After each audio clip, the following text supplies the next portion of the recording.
Feel the power. Oh, I can feel it. Our moment of triumph approaches. It's GrokTALK. This is the Coalition of New Hampshire Taxpayers. We're located at 8 North Main in Concord, New Hampshire. This is the repository for all things conservative and municipal. So if you have a problem in your town, your school, your budget committee, the right to know law, and now at the top of our list is voter fraud. You have a tip for us, some information for us, you want to join or help us out, cnht.org.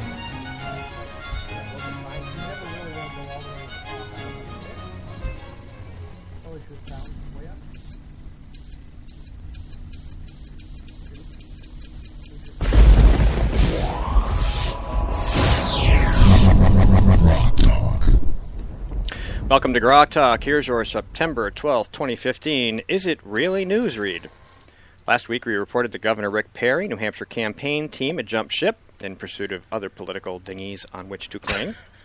6 days hence, speaking to the Eagle Forum in Missouri on September 11th, Perry announced that he is dropping his bid to be the Republican standard bearer in the 2016 political reality show, otherwise known as a presidential election. We have a tremendous field, the best in a generation, Perry said, so I step aside, knowing our party is in good hands. And as long as we listen to the grassroots, the cause of conservatism will be too.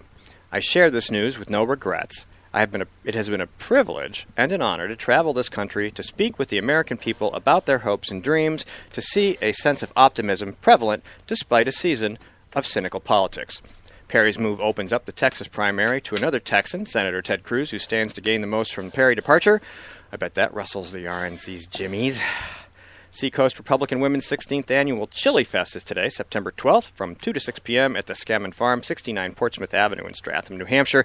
The event is open to the public, and admission is $10 per person or $25 per family.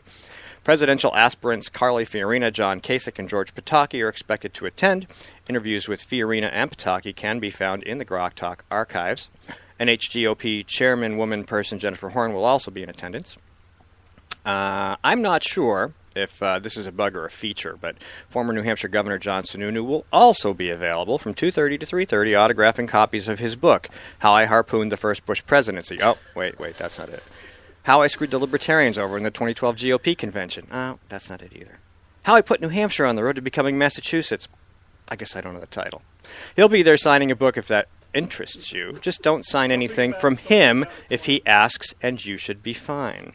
Last week on the program, we spoke with New Hampshire resident Max Ledoux, who joined us to discuss Governor Maggie Hassan and her inability to answer a question.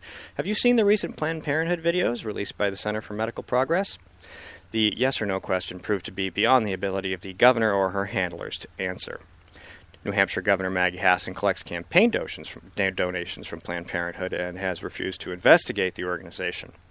After a series of unfruitful exchanges with the governor's office, Max has issued a detailed right-to-know request asking for any and all communications from or to her office related to the governor and Planned Parenthood, including mentions of Center for Medical Progress, Max himself, Councilor Chris Sununu, fundraising related to Executive Councilor Chris Sununu's vote to stop taxpayer funding of 2 Planned Parenthood clinics in New Hampshire, and so on.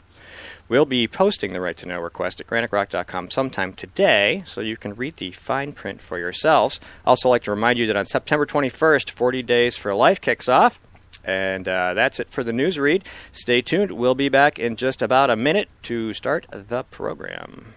Hi, this is Rich Gerard, host of Gerard at Large in the Morning, the Manchester area's only locally owned, locally operated, focused, and interested, riveting radio show, heard live every Monday through Friday from 6 to 9 on 90.7 FM WLMW, New Hampshire Family Radio, and available 24/7 live or archived at GerardAtLarge.com. Be sure to tune in.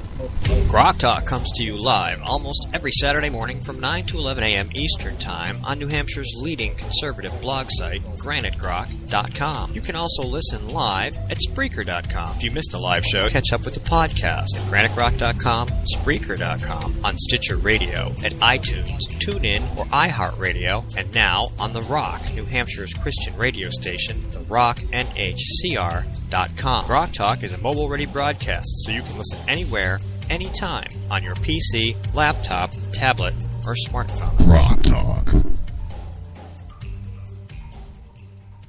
3, 2, 1.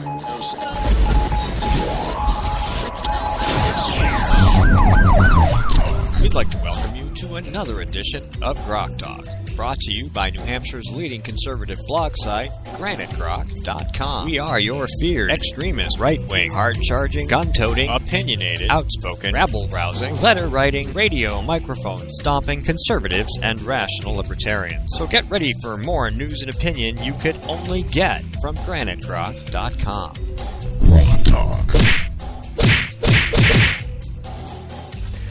Welcome to GrokTALK. Oh, I can turn your microphone back up now. Hit me again. Hit you again. I feel better.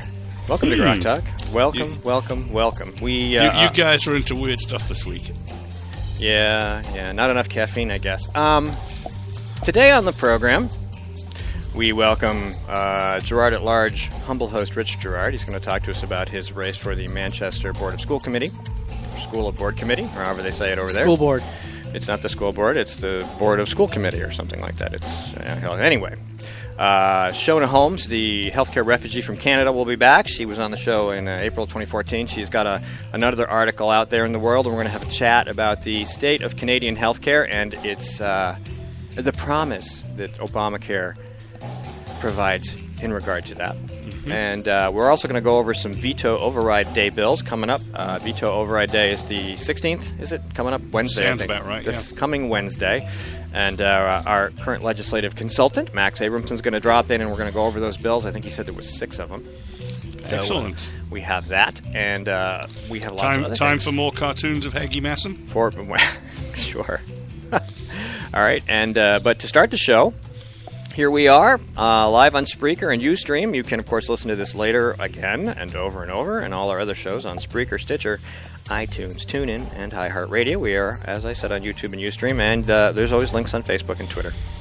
So welcome to the show. Gentlemen, Skip Murphy is with me, and Mike Rogers. I'm Steve McDonald, and we are GrokTALK, and we wanted to start the show with the Whiskey Tango Foxtrot, of which there are many. So we're going to begin. Pick one, and we'll go from there. Let's pick the bids. I say the Republican Party's choice once again to declare that it's winning by losing. Oh, that's a very good one. Explain. Certainly. Well, I think it was Thursday that the actual vote or failure to vote occurred, where McConnell couldn't even round up enough anti-Iran deal votes to break the filibuster to have an actual up or down vote on whether the Senate wished to support the Iran deal, which, by the way, there shouldn't be a vote on at all, because A, it's a treaty, and B, under the terms of the caucus surrender bill, the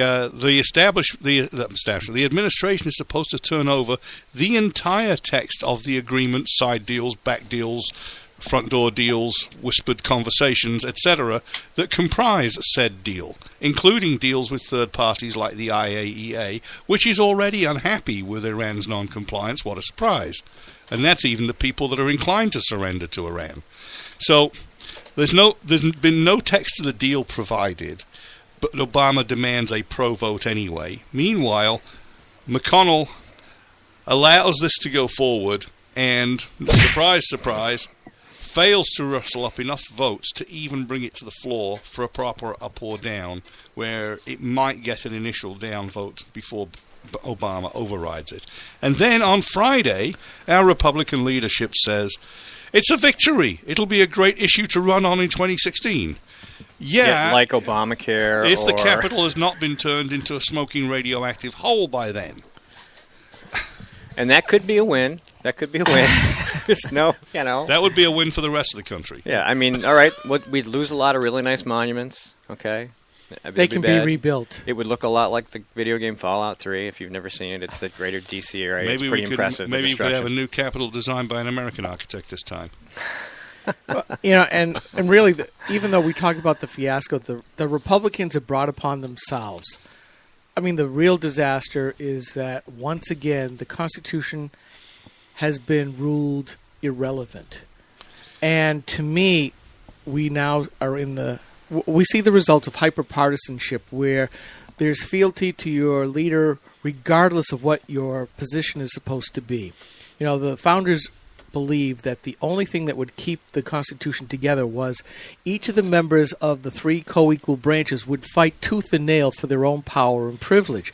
And here we see the Senate and to a large degree the House as well have given that power up to the executive branch, even as they campaign that we have to stop this imperial presidency. Well, when you give up the power of the purse, when you give up the power of impeachment, the two main tools given to you by the founders, well, then you get what you deserve, although I don't believe that this country deserves what we have voted for. At this point, it has also given up advice and consent, because it just consents to all nominations regardless of advice to the contrary. And it has given up the power to approve treaties. There's simply nothing that the House and Senate ought to be controlling that they still control. We have lost our Constitution. You say hyperpartisanship. The Democrats are hyperpartisan. They will vote in lockstep with their president and their party platform, regardless of any individual power or the power of that branch of the government. The Republicans, on the other hand, are blamed for being hyperpartisanship, but they mostly just go along. They probably all own stock in knee pad companies at this point, because they're always on their knees, basically just giving up. Careful, I'll mention your Home Depot ad. No. No, I mean, basically, Boehner and Mitch McConnell have decided we will not have any confrontations. We will not shut the government down.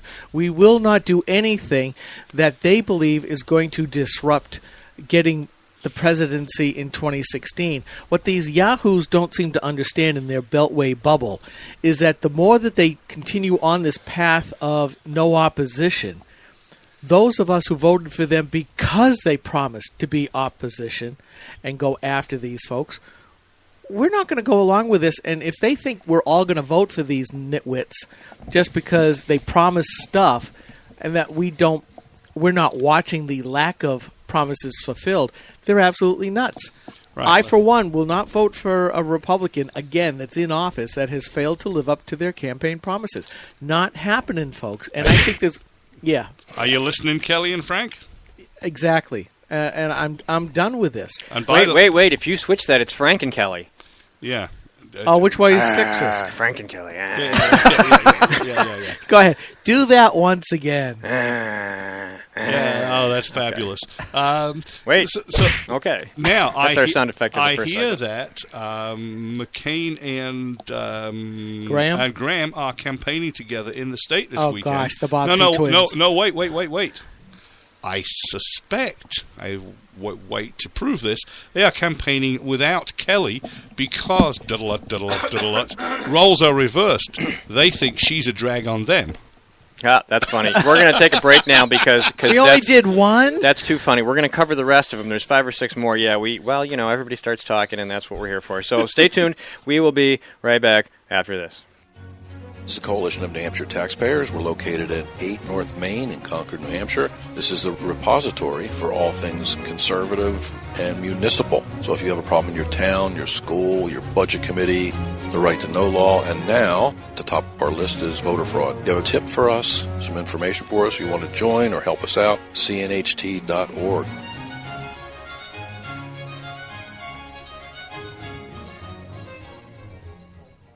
Hi, this is Rich Gerard, host of Gerard at Large in the Morning, the Manchester area's only locally owned, locally operated, focused, and interested riveting radio show, heard live every Monday through Friday from 6 to 9 on 90.7 FM WLMW New Hampshire Family Radio, and available 24/7 live or archived at GerardAtLarge.com. Be sure to tune in.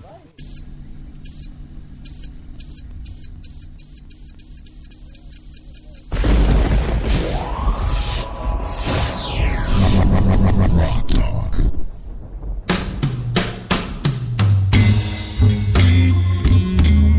If you hadn't noticed, I fixed the volume problem. We were just talking about it. I'm supposed to do this, apparently. No, on the other side. It makes you look so much more dignified. Like this? So you can't hear me? We can still hear you. Yeah, not as well, though. So, Welcome back to GrokTALK. Steve McDonald, Skip Murphy, Mike Rogers. Facebook and Twitter, hey, we're there. You should be too. You probably are. And if you're not, well, that's your business. But if you are there, check us out. Look for Granite Grok. And Ustream, YouTube. We covered those. So we can do it again. And again, and again. So anyway, let's get to the rest of these. Let us not opine indefinitely on any particular one. We have like 12 minutes. Okay. To cover the next 5 or 6 of these things. Okay. Give us the best of the rest, Mr. Steve. The stupidest one is this is National Suicide Prevention Week. So what does the legislature in California do? They vote to legalize assisted suicide, which will add at least 1,000 suicides a year to the national toll. You can't make this stuff up. I mean, somebody didn't check the calendar. Somebody didn't check the calendar. You know, you're exactly right, Steve. But that's one of the stupid. It's serious, obviously. They should have done it on National Euthanize an Old Person Week, because I'm sure they probably have one of those somewhere. Yeah, because every day is Euthanize the Unborn Day. The Danish probably have one of those, because don't they have assisted suicide? Yeah, well, a number of some Norwegian countries do. A number of the Sweden, European, maybe. a number of the European countries do have that, but I think that's going to be hastened with this European refugee by Islamist youths and men versus families. That's another I just one. read an article somewhere, maybe it was the Federalist. Somebody was talking about how they were having second thoughts about their assisted suicide because people who got depressed, perfectly functional, productive human beings who were just having a bad couple of months, were being allowed to medically kill themselves, removing them from the economy and everything else. And that wasn't what it was intended to do. But yet that is the unintended consequence of government managing your own extermination. Like, I want to kill myself. Okay, go ahead. But that's what happens. Yeah. It always happens that way. Yep. Then we have, because of our feckless Obama administration in deciding that we'll have butter instead of bombs, the U.S. Marines announced that they are now making serious studies into how they could use foreign flag ships to deliver themselves to war zones. Because, frankly, folks, the U.S. Navy can't get it done Is there anymore. an Uber for that? Wait a minute, I'll get us to transport. It's going to cost extra because it's an emergency. Yeah. Stick up your electronic sub-ether signaling device and thumb a ride on the passing Vogon freighter. Passing Vogon freighter. Excellent. Yep. So, and speaking Don't of forget your towel. Yeah. Okay. And here's the next thing with the U.S. Marines. Now, we all know that the social engineering that the socialists and social justice warriors have been doing in the U.S. over the last few years since Obama took office has been running through the military nowadays. And the military was told, you will allow women into almost everything. Well, the Marines have actually studied this quite a bit. And one of their big studies just came up. All-male ground combat units. Now, this is combat, where it really counts, folks. This is why we have a military, even though they only make up 10% of our military forces, those guys who actually chuck the spears. All-male ground combat units in the Marines were faster, more lethal, and less injured than units with mixed genders, according to a Marine Corps study that looked at integrating women into all service jobs. All-male squads, teams, and crews demonstrated higher performance levels on 69% of the tasks evaluated, 93 of 134, as compared to gender-integrated squads, teams, and crews. Secretary of the Navy Mabus excoriated the study, saying, you guys were discriminatory and had the results set up. And the headline that caught my eye was basically Mabus calls the Marine, comment is, what's a few dead Marines? Well, folks, when your military purpose is to kill people and break things as fast as they can without getting killed themselves, I'm sorry, that's important news. And take the social engineeringers out. Let them try this for a while. And enough of that. And I say that as a Blue Star dad who's one of 2 sons who served in the military. One served in the Marines. So we'll go with that. And without any further ado, Clinton defenders now contend Clinton's private emails from her email server help keep information more secure. Everybody's going to be doing it now. I have no comment to add to that headline. Well, you're going to tell a story. You got to tell it right. Yeah, it's like, anything to keep her safe. This is... And you know what? I bet that headline, I bet it created good-paying American jobs, too. Well, it allowed somebody from the government who was already being paid by the government. No, but to I mean, double I'll dip. add that narrative. It created jobs. Yeah. It's created or saved jobs. Hillary's private server. Come on. Everything's connected to everything else to make it look good. That's right. Whether it is or not. But it's also endemic of our political posturing nowadays. That's why if where you don't do anything nothing wrong, is bad. if you say you didn't do anything wrong and you refuse to apologize and then you apologize, you must be a Democrat because it's okay. Yeah. And again, we throw out the obligatory, if this had been a Republican, what would the media be doing? But who's she trying to appeal to? It's got to be Democrats or somebody because Republicans don't buy it.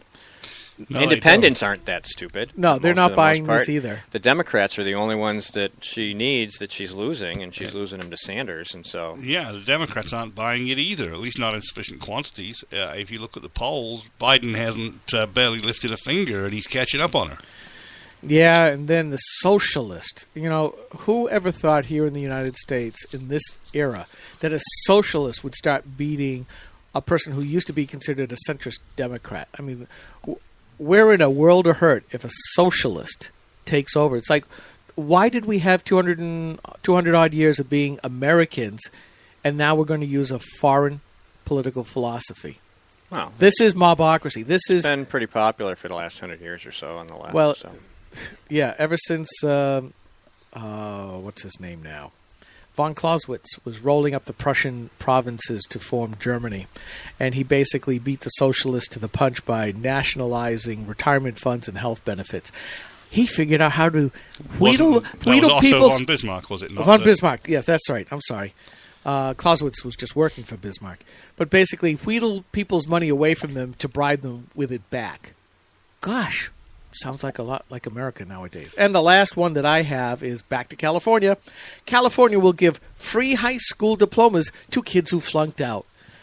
Yes, sirree. There we go. That was my quick list this morning. Which means that it's not worth hiring a California high school graduate under any circumstances, even to flip burgers, unless you test them yourself. Or the teachers, actually. All you really need is a lunch staff to give them their 3 free squares a day. And you don't even need that because something I haven't posted yet. In New York, Chicago, the first fully automated restaurant. Like the old 50s automats.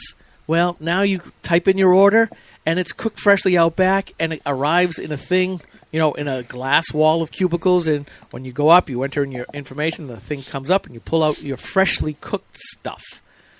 And pretty soon, if you get the burger machines and all that other stuff, you won't need a human at all. Thank you, $15 an hour minimum wage nitwits. They'll have to go back to doing newspaper rounds. Well, that's been stolen from them too. If you employ too many people, you don't have enough folks for your riot. So you really have to have some spare people laying around unemployed looking for something to be mad about. And so that's really what that's for. Well, essentially, that takes away another low-end rung of the economic ladder, because I'm old enough, and you guys probably are too, you drive into a gas station, you had all these high school kids coming out checking the tires, checking the oil, checking the wipers, checking, everything, while yet another one's actually pumping the gas. All of these kids were getting minimum wage and learning their craft. That was the way how most car guys got to be car guys. And plus I remember going to the movies. Plus, they learn how to have a job. Yeah, you learn to show up at work. You learn to respect those in authority. You do a good job. You take pride in your work. Proper appearance, time management, coordinating with others, working as a team, blah, blah, blah. All those things you need to learn. And by the way, getting tips. And dealing with customers. Yeah. So there was being forced to be nice to people who aren't always nice to you. It's a good skill to have. Someone found a Trump tweet from last September. Yes, saw that. That's pretty awful.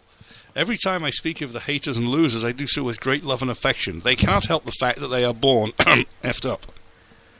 Ooh. The winning response appears to have disappeared from the web. It was from the guy who has the handle Cuffy May, who said, "Gravitas, mother effers." See, I couldn't say the full word. While Skip was drinking. He didn't spit it all over his keyboard. That was pretty impressive. Oh, yeah. Which Thank you, Mike. and let us remember again that under a lot of circumstances, Trump would not be an acceptable candidate, except he's doing something really, really important. He is drawing attention to the things that none of the political class are taking care of. And between Trump's style, like it or hate it, and the master political skills of Corey Lewandowski, the guy is absolutely crushing the field. And like I said, there are things about Trump that make me a little uneasy. But you know what? The political class, as Skip says, brought it on themselves. This is what you get for not taking care of business. I mean, it all goes down to what I've been saying when it comes time for elections. Winning is only a precursor. It's what you do afterwards that's most important. And what we've seen lately from our Republican elected officials is that they campaign to win, and that's it. That's all they care about. And with the lack of promises kept, they've created a vacuum. And we all know that nature and politics abhor such a vacuum. And you have let him in by dint of what you haven't done, which is fulfill your promises. You haven't acted according to the philosophy that you espouse or that the party says it does. Instead, we get this fiasco, as Mike had as a WTF, concerning this real treaty that's going to have real results and that is going to have really bad things stemming from it. And Mitch McConnell standing up there, they're going to vote for us! Newsflash to Mitch McConnell and the rest of the Beltway banditos. No, we're not! Right about now, if somebody stood up a third party that was likely to get more than about 30% of the vote, the Republicans would get zero. If it wasn't so hard to do so, because both parties have co-joined to make it almost impossible for another party to start up, at least here in New Hampshire. Just look at well, not exactly that the Libertarians are all that well organized, but look at the hard time that they've had just to get enough votes in the right time period to be able to start a third party. Although I think that if the core conservative wing, the Liberty and Freedom wing of the party here, of the Republican Party, decided to go off on its own, and I thought a great time was when Bill O'Brien started his own caucus in the New Hampshire House. That would have been a perfect time to have start one. And they would have immediately gotten a good 30% or more of the voters here in New Hampshire.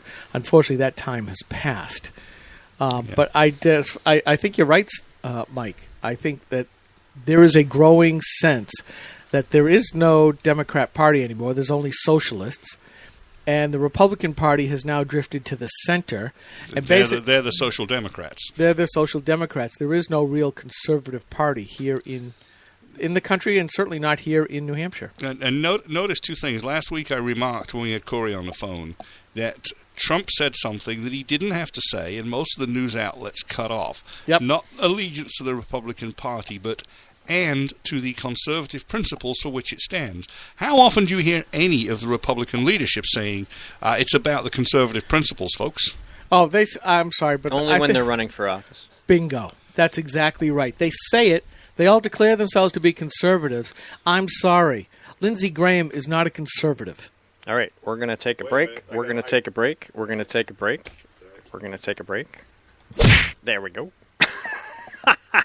This is GrokTALK. I'm Steve McDonald here with Mike Rogers and Skip Murphy. We'll be right back to talk about, hopefully, some bills. This is a coalition of New Hampshire taxpayers. We're located at 8 North Main in Concord, New Hampshire. This is the repository for all things conservative and municipal. So if you have a problem in your town, your school, your budget committee, the right to know law, and now, at the top of our list is voter fraud. If you have a tip for us, some information for us, you want to join or help us out, cnht.org.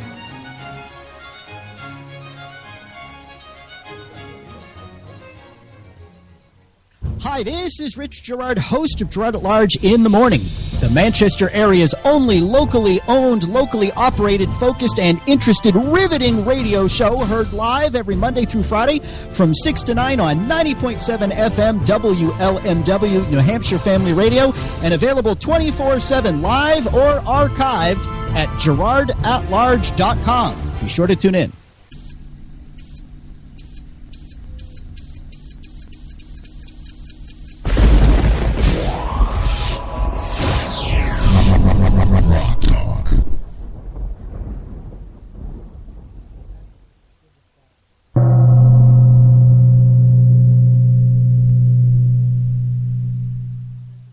3, 2, 1.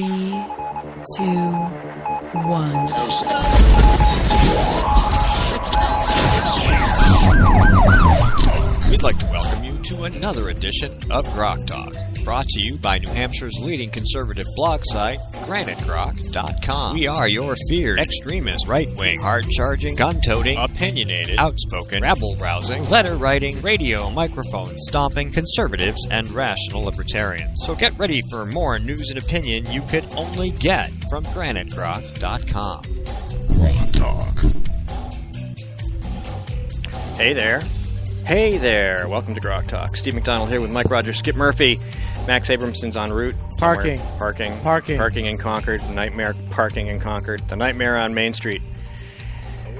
Oh, sorry. There we go. Which is still ongoing because they're still ongoing. Deconstructing it. Yeah. Well, actually, they are starting to put it back together again. They are starting to pave in front of this Capitol building and moving their way further southward. But I'll tell you, I think Rick's rant of a couple of weeks ago was last week, yeah. Perfect. It was absolutely good. perfect. It was 2 weeks ago, you're right. Yeah, 2 weeks ago in GrokTALK, we posted it up. It was good. Yes. Very good. Lousy situation. Even the improvements are not improvements. Let's put it that way. Yeah.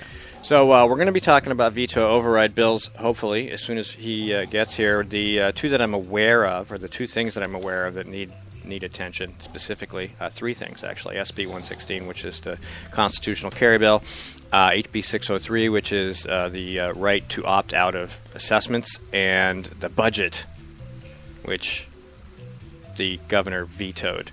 So those are the three that I'm familiar with. I know there's a couple more, and Max has just arrived to tell us what they are. So we're going to get into that in a minute. Remind you that you can listen to this and past programs on Spreaker, Stitcher, iTunes, TuneIn, iHeart, Radio, YouTube, and Ustream. And please check us out on Facebook and on Twitter. Just look for Granite Grok. And, of course, GraniteGrok.com, where all the greatest conservative blogging occurs in the state of New Hampshire. It's just my humble opinion. But I got to see which headset you're on there, sir. Are you on this one? Testing. You are. Okay. Well, welcome to the show. I mentioned three, HB 603, the budget, and SB 116. We can do them in any order you want. Whatever you want to go, just start, and we'll just try to make sure we get through all six.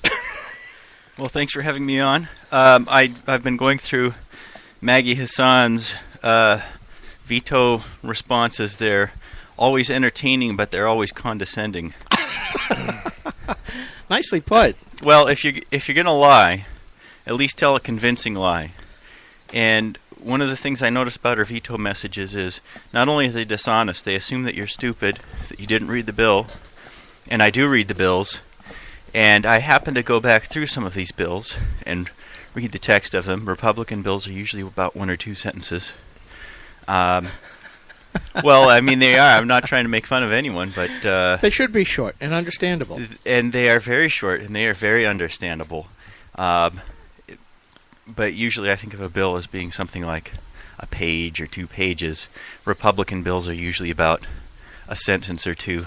Yeah, unless there's like a sentence or two change in a large existing RSA, and you have to trundle through the whole thing. And you know, we had a bill earlier this year that only changed one word. It changed the word "and" to "or," and the Health and Human Services didn't pass it. Well, it was medical. It was medical marijuana. If you have patients who are on medical marijuana, you had to, right now you have to have the symptoms of certain diseases and a diagnosis for those diseases. It can't just be symptoms or the disease. Well, if you take the same symptoms to 2 different doctors, one doctor might give you a different diagnosis. If that diagnosis isn't on the list, now you can no longer take medical marijuana. Just the change of one word, now you're on pharmaceuticals. Pharmaceuticals have side effects, so sometimes you take one pharmaceutical, now you need to take something else to deal with the side effects for that. Now you need to take something else to deal with the side effects for that. Eventually you're on a shoebox full of medications. Yep. All right, so let's talk about veto override day. House bill, that's Wednesday. There'll be going to be quite a few people coming. I've had quite a few parents concerned about HB 603. But the first one is along the same lines, House Bill 332. Of course, we're very strong supporters of parental rights, and that's one of the reasons that I went up there to the State House, one of the reasons I try to get more people involved. House Hassan, so here's what House Bill 332 does. It simply says that if the school is going to have sexually oriented or explicit material, that they have to provide 2 weeks' notice to the parents so the parents can come in, take a look at the material, make sure it's not obscene or objectionable. And I thought this was a very simple, straightforward bill. I thought it would just flew right through the committee, went right through the House, went right through the Senate. We only had Democrats voting against it, of course. It's just a very simple bill. Parents find something objectionable, they should have the right to pull their kid out of the class. And this one simply says it just provides notice. That's it. The law already says you can pull your child out of that class for some alternative material, but in this particular case, in New Hampshire, you don't get notice. You don't get notified. Parents are finding out after the fact what's in and we some know how of these that books. works. Yeah. You remember the Guilford. Yeah, we've got a list. And the father in Bedford who was arrested for bringing up, these kids. Some of them are 10 years old. They're getting exposed to some of this stuff. So here's what Hassan says. House Bill 332 would be an impediment to an adaptable learning environment, which is critical to helping our students develop the skills and critical thinking necessary for success in the 21st century economy. This is what she says. Current law requires school districts to adopt a policy allowing an exception to specific course material based on a parent's or legal guardian's determination that the material is objectionable. And that part is true. But the other problem is, if the parents don't know ahead of time, they don't know what material is coming down the pike that is going to be objectionable. Oh, absolutely right. And this all comes down to who owns the children. And as I've blogged about before, more and more government, especially government teachers, believe they are the ones who are responsible for the children. And as a close family friend said, that's in special ed classes right now for teaching, they are being taught not to respect and not to trust the parents. This is what's being taught in the teachers' schools. All right, let's not get too far. So, this is all part of what's called democratic socialism.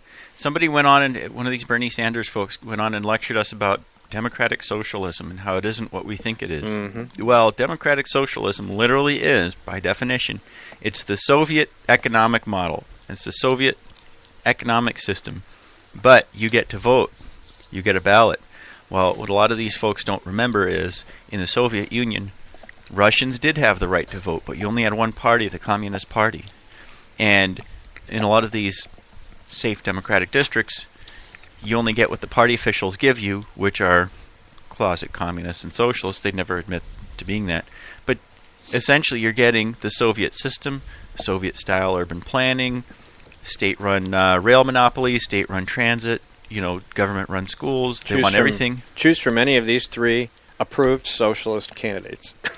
And Bernie Sanders said something. I think we all understood what he was saying. But what he said was, why do we have a choice of 23 different deodorants when you have children going hungry in this country? Yep. Why do you have children going hungry in this country at all? 50 years of big government and the welfare warfare state, and you've still got children going hungry. In fact, we have the highest child poverty rates that we've ever had, at least since the Great Depression. So obviously, big government is not working. Let's go back to what we had before. That's just my 2 cents. House Bill 449. No child support for a child over 18 pursuing a GED. So right now, if you're paying child support, you pay child support till they're 18, unless they're still in high school, and then you pay until they graduate. It's a great, wonderful day, and then when they graduate, you find out that you're not the biological father, and you're not getting any of your money back. But that's a separate issue that we need to jump into, hopefully this year, as we're putting bills together.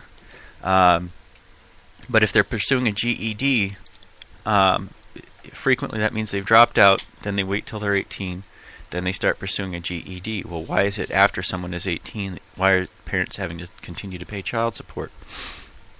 So most of the time it's men, but more and more often we're finding that it's the women. When you have separation of parents, the parents separate if the father is a lawyer or he's politically well connected or he goes to the same country club as the judge. frequently the judge, acting in quote-unquote the child's best interest, we're finding more and more mothers are losing primary custody of their kids and having to pay child support to the father, and sometimes the father makes more money than she does. And yet you have this incredibly bad system that doesn't work for the best interests of the kids at all. It works for the best interests of whoever spends more money on their lawyers. But again, her arguments are really poor. She essentially argued that that GED programs were vitally important, and that losing child support or having child support orders end would somehow compromise the GED and HiSET. And it makes absolutely no sense. One has nothing to do with the other. It's just forcing a few more years of child support out of someone who has been struggling with child support payments for, possibly almost 2 decades. So that's another bill that sailed through, and we're wondering why this one is coming back, and the reasoning, again, is just absurd. House Bill 550 was known as the Planet Fitness Bill. New Hampshire is unique among states. Apparently, we're the only state in the nation that penalizes companies for doing an initial public offering, which is part of their growth phase. We talked about small businesses and how they grow and create jobs. Well, at some point, if they're creating enough jobs, they hit a point where they need to raise even more money. They're profitable, and they need to do an initial public offering. Well, when you go public like this and offer shares, there's a huge tax penalty in New Hampshire, and we're trying to undo this. Hassan is arguing that she's vetoing this, but she'll consider this as part of the overall budget package. She's thinking that vetoing this bill will help give her more negotiating room with the business tax cuts in budget negotiations.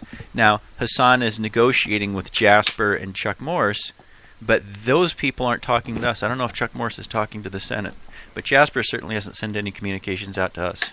We have no idea what they're negotiating. We're reading about it through the press. So hopefully he's not expecting members of the House to actually vote for whatever it is he's haggling out with Hassan, because it's getting less and less likely that anything is going to pass. If you don't involve actual legislators, then legislators don't vote for the deal that you come up with. And I hope that's true. It's not a deal if nobody's on board. Or reads the bill. If you don't even notify us, this is just something that's going to come out of the blue without any notice. And then he's going to stand up there saying, I gave you all this notice. Well, he has his own caucus with his own, whatever it is, 50 or 60 chairs and vice chairs and people he controls. And some of the rhinos, he got the Rhino Caucus on Wednesday mornings. Rhino Caucus. Well, it is. We're going to take a break. Oh, sorry. So we'll be right back, and we'll cover the other 3 bills and get some thoughts on what they're going to pass and what they're not going to pass, and we'll be right back. Stay tuned. Hi, this is Rich Gerard, host of Gerard at Large in the Morning, the Manchester area's only locally owned, locally operated, focused, and interested riveting radio show, heard live every Monday through Friday from 6 to 9 on 90.7 FM WLMW, New Hampshire Family Radio, and available 24/7 live or archived at GerardAtLarge.com. Be sure to tune in.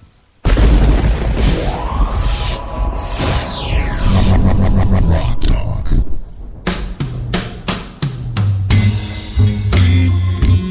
We are back. Well, I say, unfortunately, we're back. Talking while we're on break. We always do that. GrokTALK. Steve McDonald, Skip Murphy, Mike Rogers. Our guest is Max Abramson. We're talking about veto override day legislation and the governor's reasons for vetoing the legislation and our reasons for wanting to unveto it. So, what's next? Oh, one last point on HB House Bill 550, which is just, again, allowing New Hampshire businesses to do what every other business in the country could do. Have an initial public offering without a huge tax penalty. And what Hassan says is that the impact of this will impact future budgets without addressing how New Hampshire will pay for it.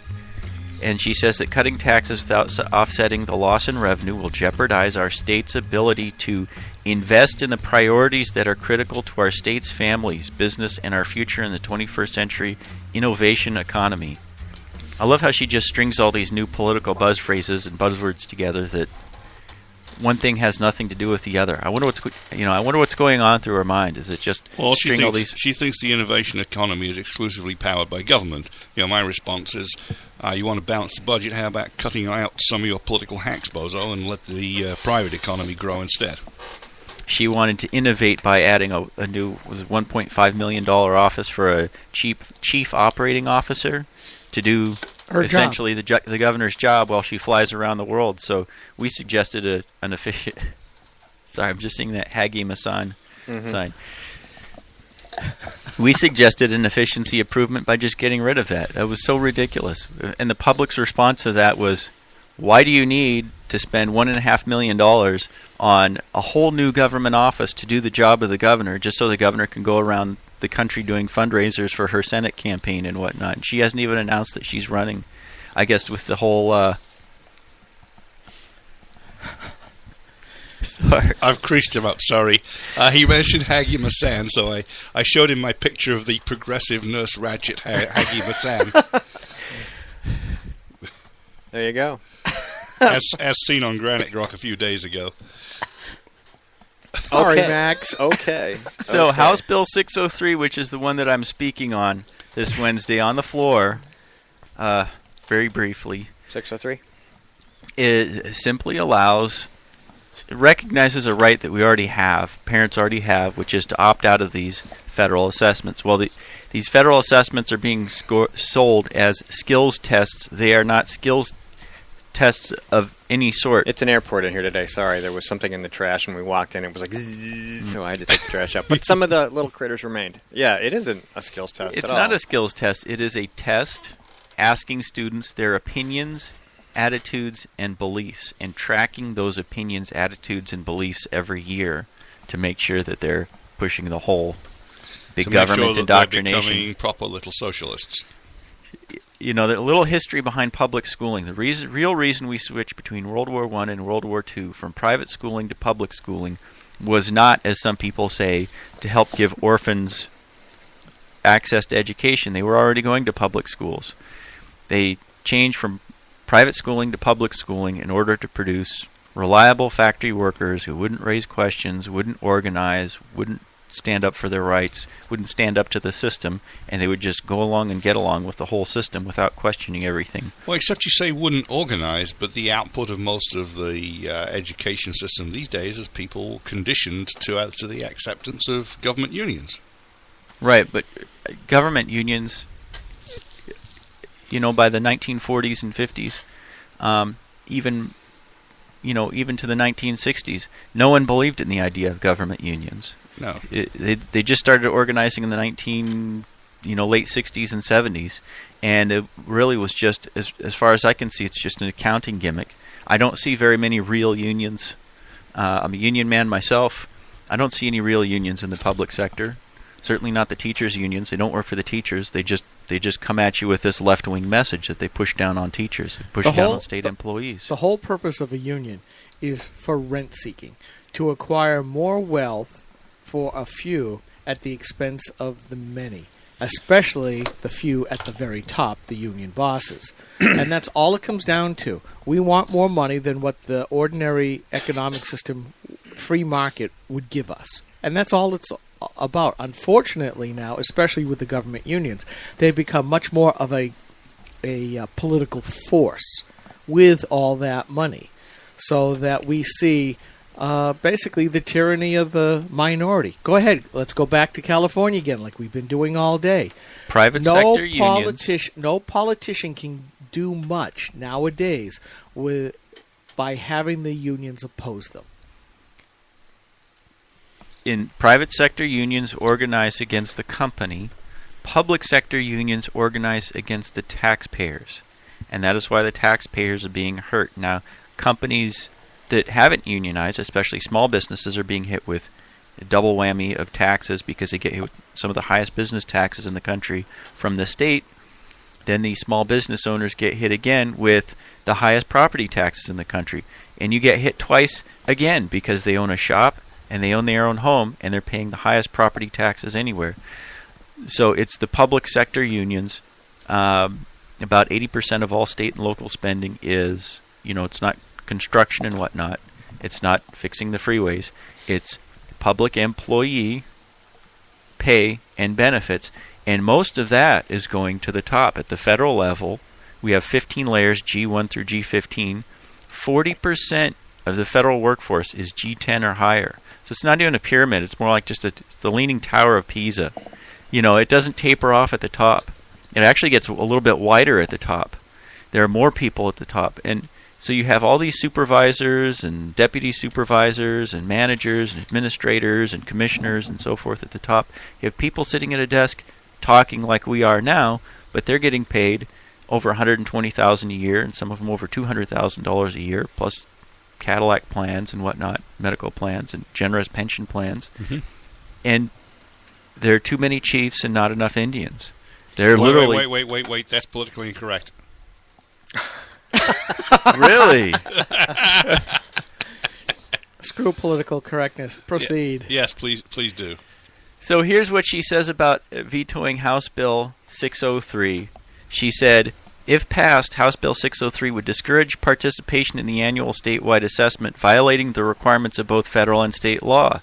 Wrong. There's no federal law, and there's no state law that says that you have to take these. This is in response to an erroneous technical memo that came down from the State Department of Education, telling schools that you couldn't allow parents to opt out, and that it should be discouraged and frowned upon and just not allowed. So now you have parents telling their kids, well, if they half the parents in Manchester and Nashua have opted out. New York State, they explicitly by law allow kids to opt out. They allowed parents to opt their kids out of these, value-based assessments or whatever you want to call them, checking these kids' opinions, political opinions. Opinion surveys. Of a 9-year-old. I know what my political opinions were when I was 9 years old.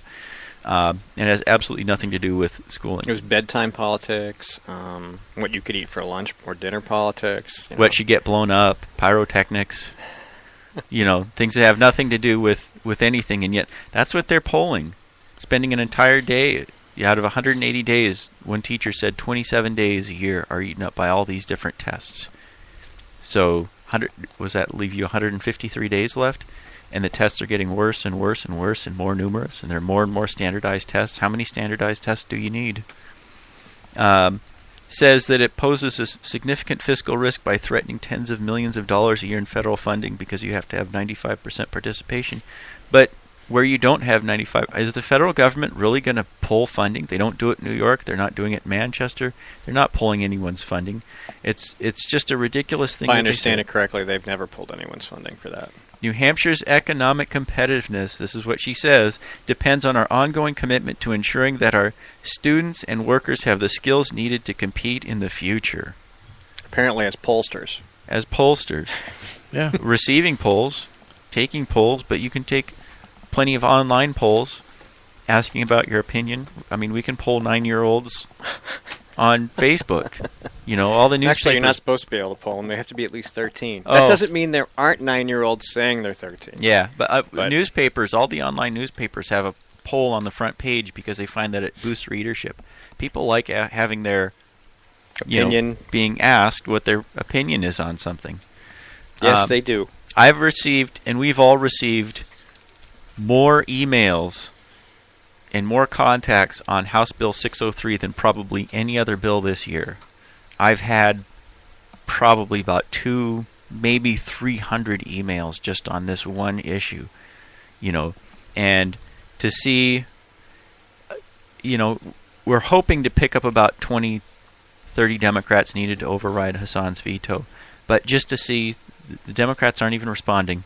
They're not responding to any messages. All the people I've talked to have said, well, we've gotten a few Republicans respond to our emails and our messages, and we're getting no response from the Democrats. So it's almost like they're locking their members down again and saying, you've got to vote against this and stick with the party line. And I don't know, why would you even run? Why do people even run as Democrats if you just have to do what Steve Shurtleff tells you to do? They don't have any independence or flexibility at all. Well, it comes back to what Debbie Wasserman Schultz, the head of the DNC, twit from Florida has basically, when asked 3 times now, what's the difference between a Democrat and a socialist, and she cannot or will not answer the question. And you all know what socialism is. It is government controlling everything, and if they could own it, they'd do it. I don't think this will. My honest opinion about all these bills, the budget deal, everything, I don't think, even if you get an override in the House, I don't think it's going to get through the Senate. I just don't see it happening. We've already got weak-kneed Republicans in the Senate. The Democrats, as an example, the Democrats. I just don't see the Democrats going, oh, okay, we're going to just ignore our decision about the narrative with regard to these education issues or whatever. And I just don't see it working. But bringing them up, having a discussion, making it public, letting people know, that's important. People are paying attention to this one. There are going to be a lot of people watching the debate on these bills. But in response to what you said, Democratic Party's not about, nowadays isn't about social justice or social democracy. They're not cutting taxes on the working poor. Even they've gone further to the left even than the Green Party. The Green Party is a legitimate political party. Democratic Party is not a legitimate political party. What they're pushing is democratic socialism. They are pushing Soviet-style urban planning, Soviet-style controls, government control of schools, government control of healthcare. They want government control of everything because they are the government. They are the bureaucratic party. They're not pro-labor. They're not pro-worker. They don't care about blue-collar folks. They're the government first party. That's what I call them. They are the government party. They are the lawyer party. Which is why government unions are so pernicious, because you set up these huge bureaucracies with unionized bureaucrats in them that then pump money right back around into keeping themselves in power. Is there a vote on the budget? I mean, is there any way to override a veto on the budget, or are they just going to renegotiate the terms and put that before the legislators? Well, we're still discussing whether or not we're going to support. Essentially, the Jasper budget gives the Democrats 95% of what they were demanding. Every time they gave them everything they wanted, revenue numbers would go up a little bit more, and the Democrats would walk away from the table and say, well, we want more. Then Jasper and those guys would give them everything that they wanted, and then revenue figures would go up again, and they'd walk away and say, we want even more. And they just keep going through this cycle, giving them more and more and more. And now Jasper is telling us, and Hassan seems to be indicating, that they're sitting down in secret, in these secret meetings that they're not publicizing or telling them about, that they've already come to an agreement that they're going to give the last 5%, that they're going to give the state employees who've already had 3 pay raises in the last 3 years we couldn't afford, but now they're going to give them a 4th pay raise. After all. And then Medicaid expansion, which is the absolute last of those things, is going to be put off till next year. And they've been so dishonest and so sneaky about how they're doing it. And when you actually read the Medicaid expansion bill, they say, oh, yeah, when the feds cut it off, we'll cut it off, and that'll be the end of the program. No, that isn't true. If you read it, the way that it's worded, the message comes from the federal government to some state official, who then transmits a message to another official, who transmits a message to the governor, who then says that she's received a message saying that it's all been cut off, and then the program ends. Well, why doesn't the program end at the day that the feds cut off the funding for it? I don't know. We're out of time. We'll be left with a state sales tax if we don't. Oh, yeah. Yeah, that's what they want. That is absolutely what they want. Well, Max, thank you so much for coming down and talking to us about this. We're going to talk to Shona Holmes next, the Canadian healthcare refugee. You are, of course, always welcome to stick around and spend some time as we talk to the rest of our guests. Rich Gerard's coming in studio for the 10:30 segment. We're going to talk about his race in Manchester. And that's it for this segment of Grok Talk. We'll be back in about 5 minutes with Shona Holmes. Please stick around. Don't go away. We're not leaving. I'm just wasting time till I get to the right time so that I can push the little button and everything works right. Blah, blah, blah, blah, blah. I'm Steve McDonald here with Skip Murphy, Mike Rogers, and Max Abramson. We'll be right back. Grok Talk comes to you live almost every Saturday morning from 9 to 11 a.m. Eastern Time on New Hampshire's leading conservative blog site, GraniteGrok.com. You can also listen live at Spreaker.com. If you missed a live show, catch up with the podcast at GraniteGrok.com, Spreaker.com, on Stitcher Radio, at iTunes, TuneIn, or iHeartRadio, and now on The Rock, New Hampshire's Christian radio station, The Rock NHCR.com. Grok Talk is a mobile-ready broadcast, so you can listen anywhere, anytime, on your PC, laptop, tablet, or smartphone. GrokTALK.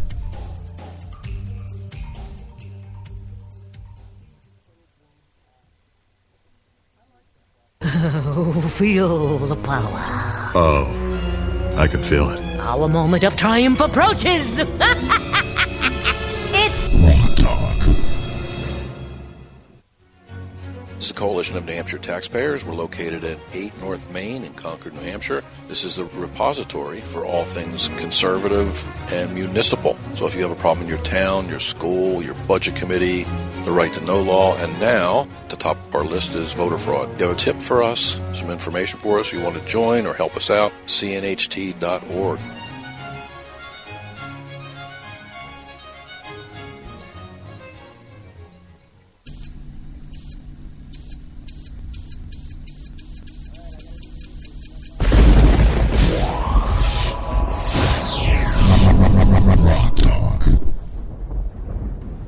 Welcome to GrokTALK. This is your September 12, 2015 Is It Really News read.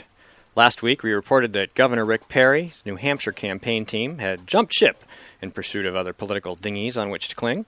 6 days hence, speaking to the Eagle Forum in Missouri on September 11th, Perry announced that he's dropping his bid to be the Republican standard bearer in 2016.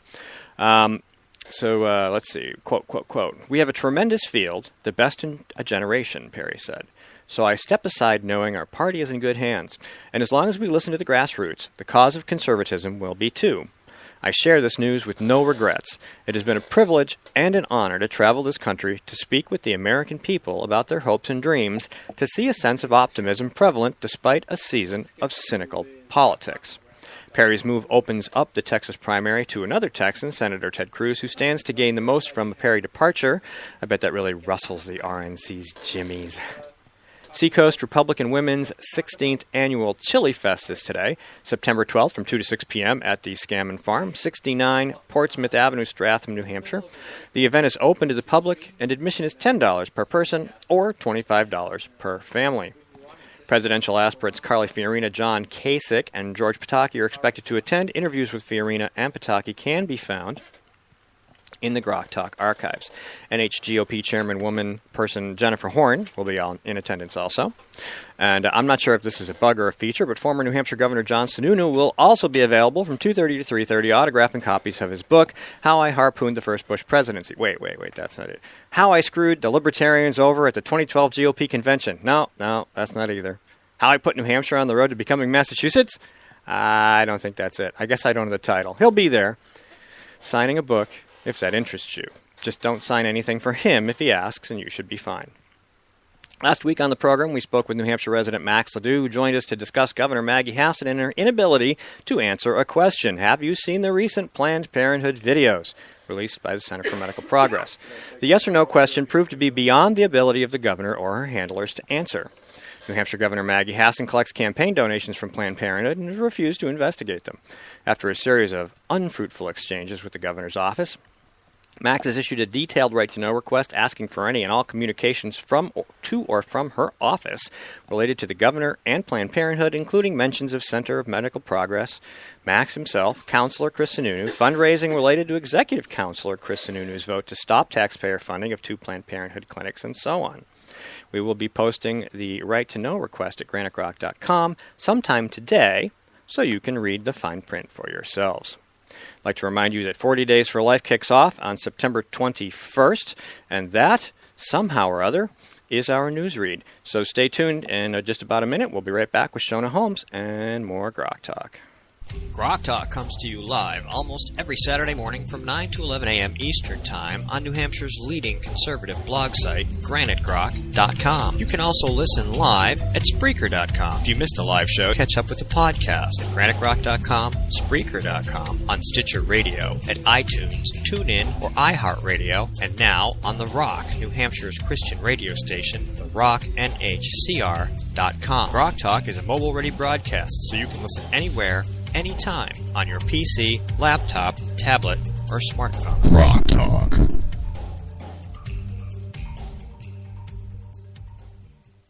Hi, this is Rich Gerard, host of Gerard at Large in the Morning, the Manchester area's only locally owned, locally operated, focused, and interested riveting radio show, heard live every Monday through Friday from 6 to 9 on 90.7 FM WLMW New Hampshire Family Radio, and available 24/7 live or archived at GerardAtLarge.com. Be sure to tune in. 3, 2, 1.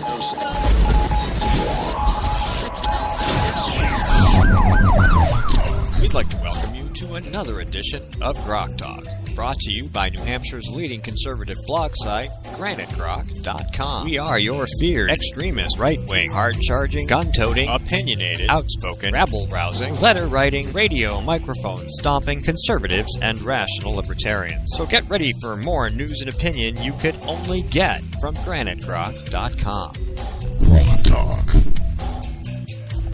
Welcome back to Grok Talk. My name is Steve McDonald. I'm here with Skip Murphy, Mike Rogers, and Max Abramson. Our guest from the last segment has stuck around to continue the conversation. We'd like to remind you to check us out on Spreaker, Stitcher Radio, iTunes, TuneIn, and iHeartRadio. We're also on YouTube and Ustream.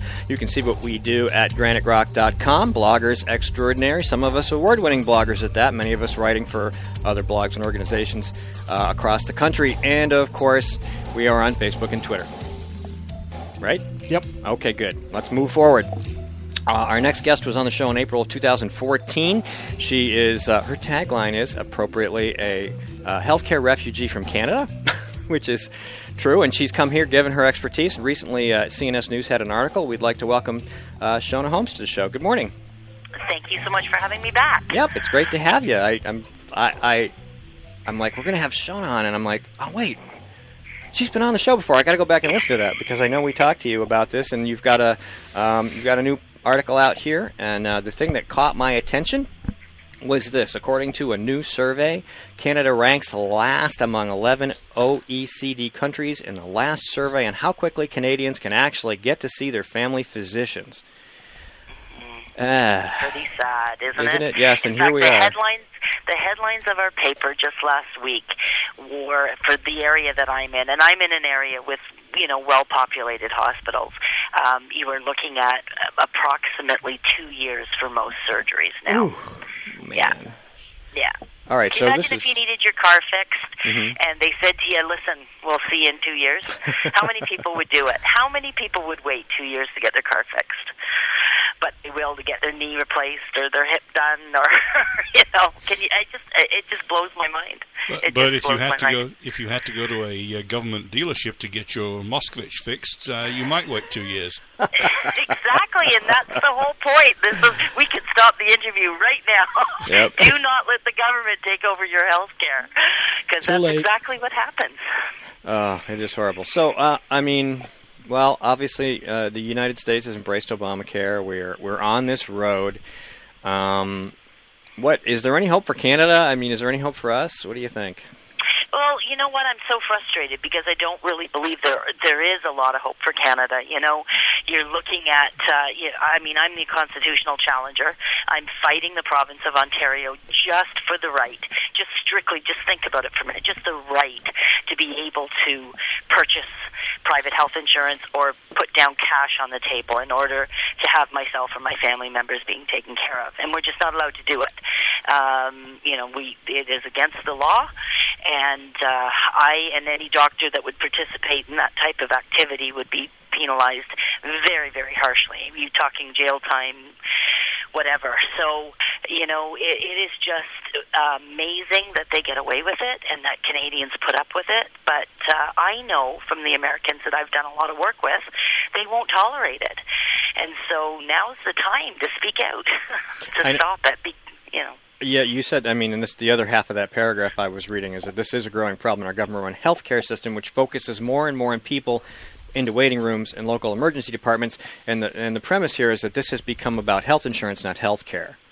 Absolutely, and that's the whole thing that Obamacare was about, and the Affordable Health Care Act, if we're going to be politically correct.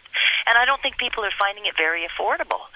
And the other thing that I think is so important that your listeners understand is that health care to a Canadian is very, very different than health care to an American, because health care to a Canadian doesn't include dental. It doesn't include any drugs or any rehabilitative services whatsoever, eye care, hearing, anything like that. So, the average family of four pays about $15,000 a year in taxes, not to mention we've been paying over $4 a gallon for gas for years now, and the same, $4 a gallon for milk. So all of those things, every single dime you spend in Canada, a portion of your money goes to healthcare costs. And what happens when the government runs out of your money? They they either tax you more or they reduce your services. Ow, I just banged my arm on the table. So I know Mark Stein talks about this stuff a lot, being a Canadian and a New Hampshire resident to boot, and I find it very amusing to read what he writes, and it's because of the way he writes. You're right, it's awful. It's like a big joke, and it really kind of is a big joke, isn't it?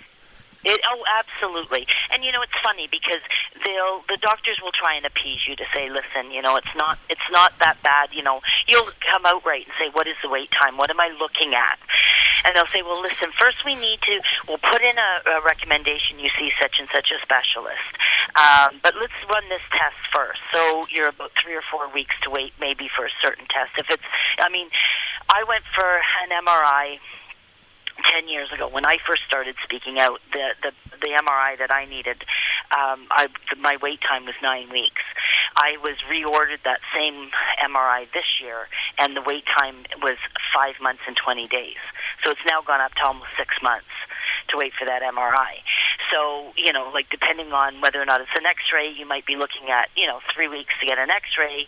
An MRI, you're looking at 6 months.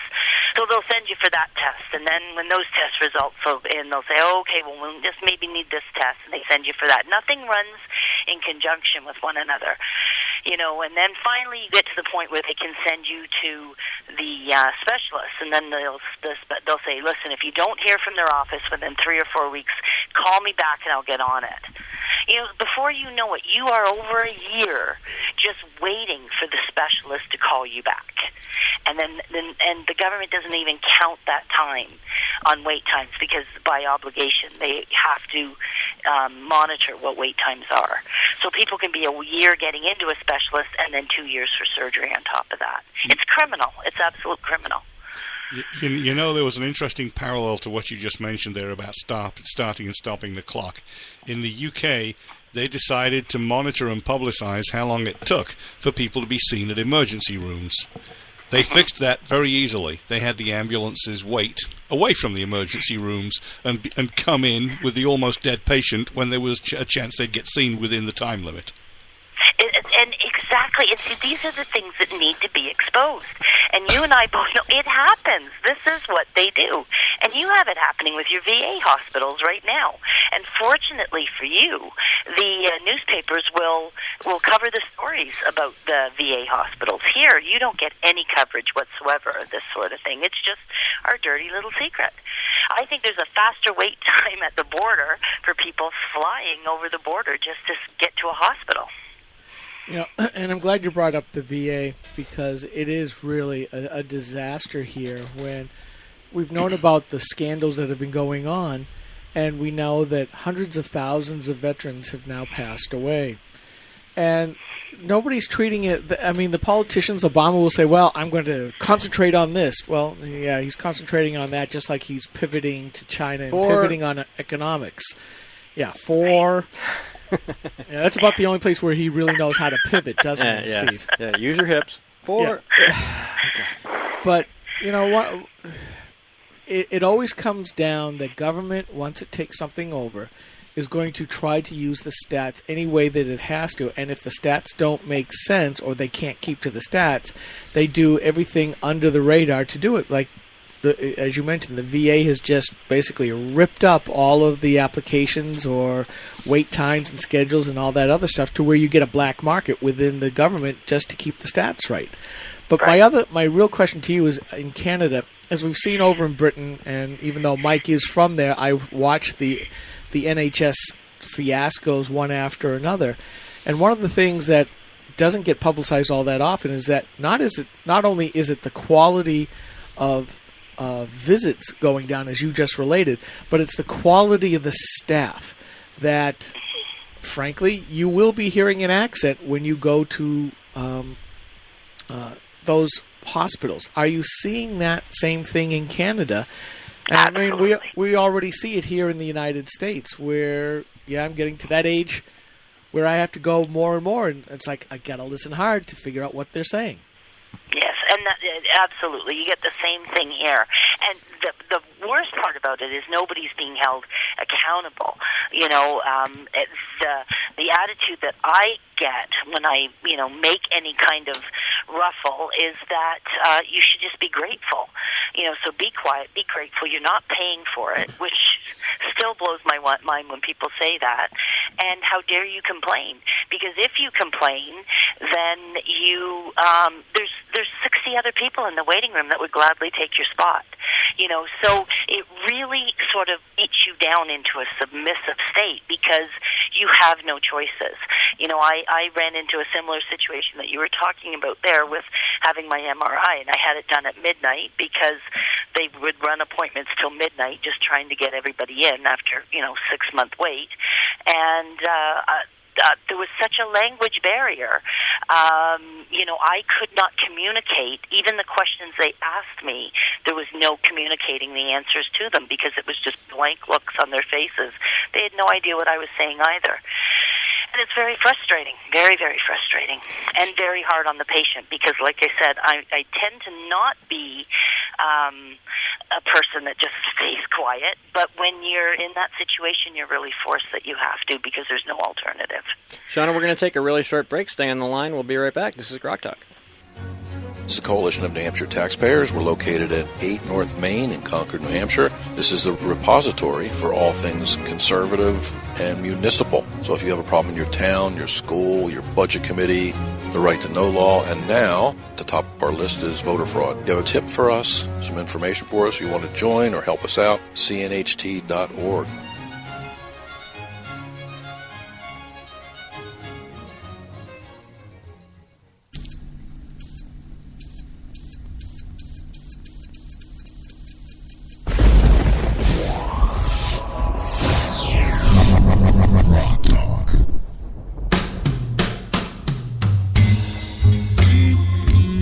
Welcome back. We are talking to Canadian healthcare refugee Shauna Holmes, regaling us with the glories of Canadian healthcare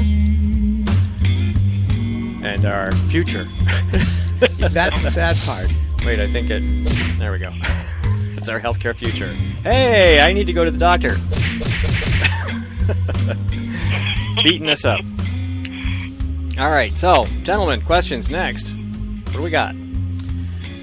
Well, when you say that you're a refugee, Shauna, are you still in Canada, but you come across the border for health care, or are you mostly just a gadfly? Or are you here? No, I am in Canada, and, the numbers of people that are going over the border are increasing every year. Last year, there was about 57,000 Canadians that came over, and that's really only the number the government knows about, because if you're smart, you don't tell them that you've been, because you get a lot of problems when you come back to try and deal with doctors again, when you try to get back into line. And, so, yes, I'm still here, and yes, I still use the American healthcare system whenever I have to. And I feel really bad every time that I say that sort of thing, because it's not that we don't have the talent. I mean, we have very, very talented doctors here, well-trained. Most of them have been trained in the U.S., but, they're very well-trained doctors. And two of the surgeons that worked on me when I had my brain surgery in the U.S. were Canadian doctors, actually. So, America's just got to wake up. Like, they've just got to understand that this is coming their way, and if people don't think single payer is looming in your future, I got news for you. It's coming. I want to thank you for calling into the show and commenting. I had some friends who were up in Canada, and they had their toe cut off in some terrible accident. They went to the hospital to have their toe sewed back on, and they looked at them like, in America, something's cut off, they try to put it back on and administer antibiotics and, eventually get feeling back, and there's a long rehab process. And they looked at them like they were from space. Really? Like they'd never heard of that. Wow. But when you talk to the high approval ratings for Medicaid and for these countries with socialized government-run healthcare, yeah, the approval ratings are very high for young people. Then you talk to the older folks who've been to the hospital multiple times, and the quality of care when people have actually gone through the system and gone to the doctor's office and they've been put on the long waiting lists under socialized single-payer systems. When you're forced to buy your medical insurance from the government, there's nowhere else you can go. Other people's approval rating is what keeps that monstrosity going. And it's not until you're older and you actually deal with the system that you realize that socialism just doesn't work. Doesn't work. And the thing is the two demographics that are severely affected in our country are elderly people and premature babies. So many of our premature babies are born and put right in an ambulance and taken over the border. And if their parents don't have passports, I mean, that's my advice. Every baby shower I ever go to is I whisper, make sure you have passports. You know, and I hate to be the one that sounds like I'm looming all this bad news all the time. I don't get invited very many places anymore. I think that's the point. But, you know, it's like have a passport, because if your baby goes over the border and you can't go with it, but people don't believe that it happens, and it does. You know, when we don't have the facilities to take care of the most vulnerable in your society, what kind of society are you? You know, it is absolutely shocking. I mean, that was one of the arguments that I used on Granite Grok when, you know, the whole idea of Obamacare was stirring up, is that, you know, example after example of the neonatal care that is just so common here, not just in the large research hospitals, but in most mid-sized hospitals and a lot of the really small ones as well. You know, just the little confinement area that they put a preemie in, for instance, that has all of the medical technology in it that you guys don't have, and that these little ones had to be schlepped across the border because, you know, big city in Canada didn't have it. Little town over just across the border had it here in the States. It's like, what is it that we're going to do to ourselves? Where do we send our babies when that bulge in the snake that you're already going through starts coming through the U.S. system? Exactly. And, you know, I was watching a program the other day, and a commercial came on for medical tourism in Dubai. And it was an American station, and I thought, whoa, here it comes.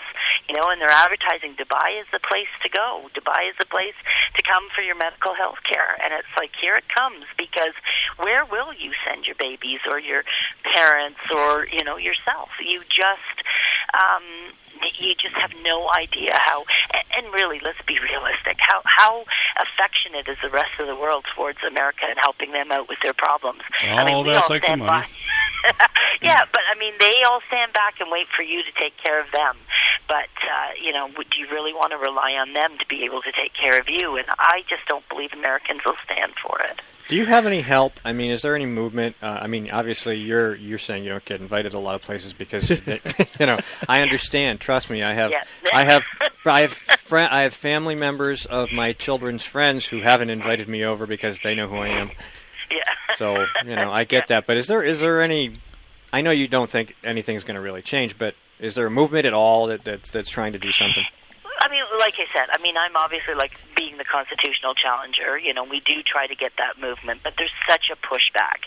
And again, you know, I listened to your last segment. You're talking about unions and whatnot, and that's really who we push against here. You know, because they're motivated in order to keep the system the way it is. The nurses union, the different unions, you know, that sort of thing. They want to keep their jobs and they want to keep them the way they are. And you know, when money gets put into hospitals, you know, that's really where all the money goes. It never is patient-directed, you know. So, no, there isn't a massive... It's definitely changing since I spoke out 10 years ago. It certainly is changing. The movement now is, you know, the paper every single week. There was a young girl last week who was waiting for a bone marrow transplant, and she got a perfect match.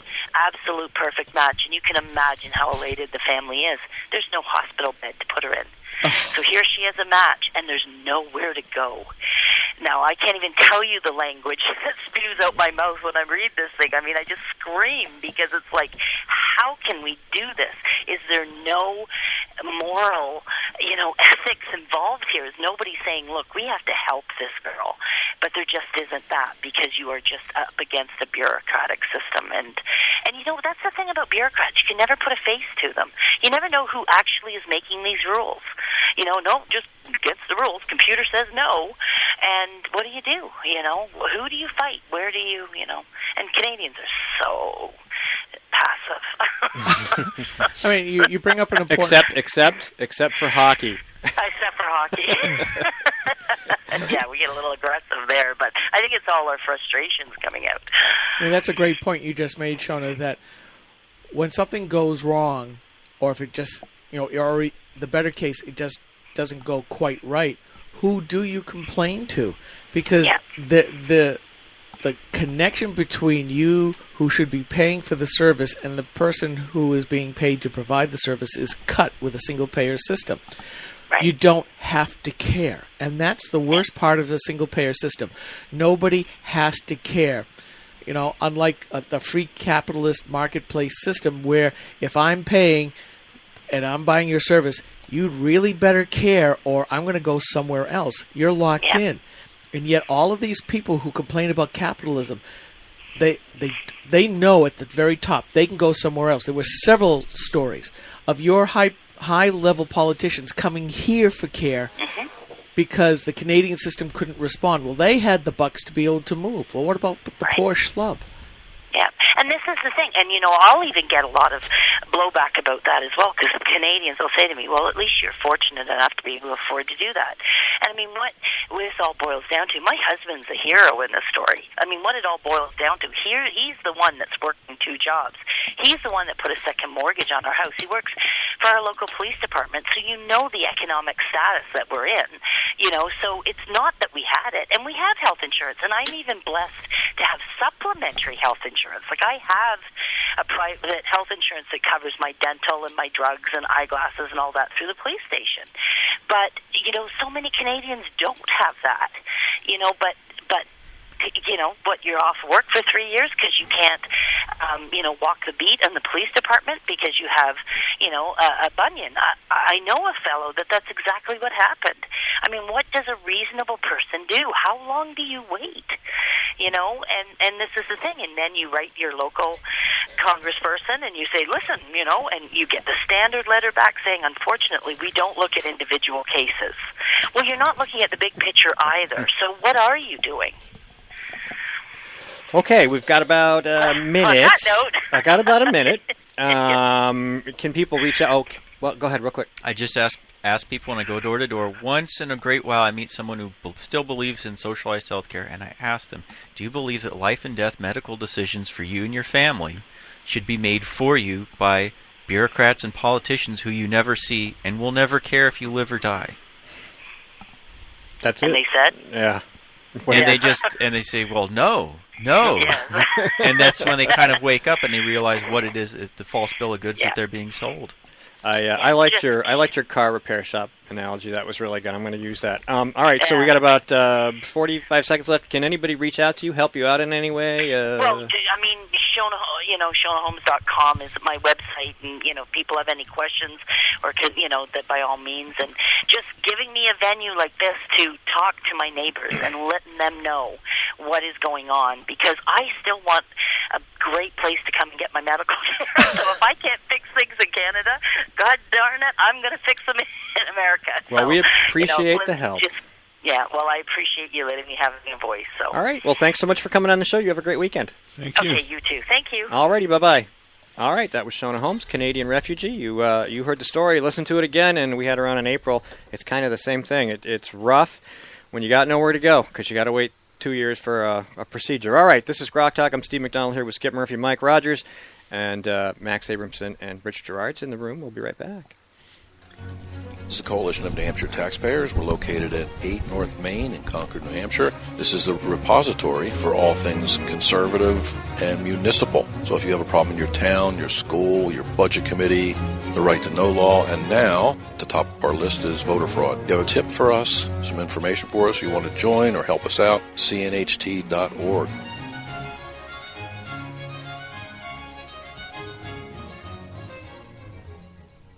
Hi, this is Rich Gerard, host of Gerard at Large in the Morning.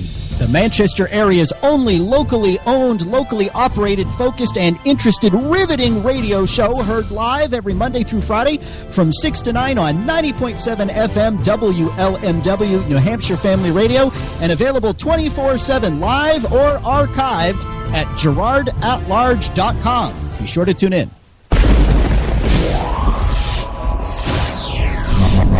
Rock Talk.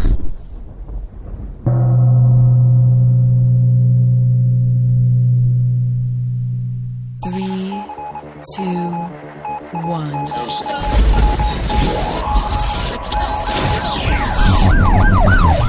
We'd like to welcome you to another edition of GrokTALK, brought to you by New Hampshire's leading conservative blog site, GraniteGrok.com. We are your feared extremist, right-wing, hard-charging, gun-toting, opinionated, outspoken, rabble-rousing, letter-writing, radio microphone stomping conservatives and rational libertarians. So get ready for more news and opinion you could only get from GraniteGrok.com. Rock Talk. All right, welcome back. I'm Steve McDonald here with Skip Rogers, Mike Murphy. You like that? Skip Murphy, Mike Rogers. Max Abramson stuck around from his segment when we talked about some veto override day bills. Thanks again to Shona Holmes. And now, moving forward, we have our next guest, special treat. Haven't had him on in a while, Rich Girard. Well, thank you. Welcome to the program, sir. And I thought I was hardcore introducing myself as a charter member of evilconservative.com. Yes, right. That's you. We're the... We're them. We're those right-wing guys, you know. That's us. Well, I do have Kimberly Morin on every Monday morning. That I think helps, that makes yes. up for my shortcomings. She writes for us as well, yeah.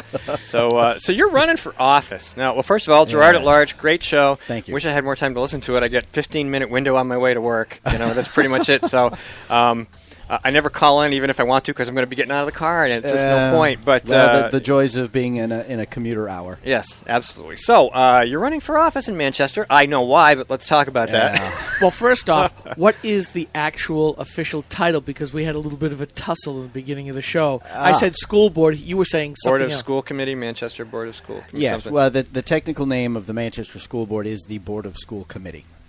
Just like the governing body in Manchester is the Board of Mayor and Aldermen, and I am running for an at-large seat on the Board of School Committee, but we'll call it the school board. At large. It At fits. Yes. Well, you know. Just add that to the end of your show. Gerard at Large. Never mind.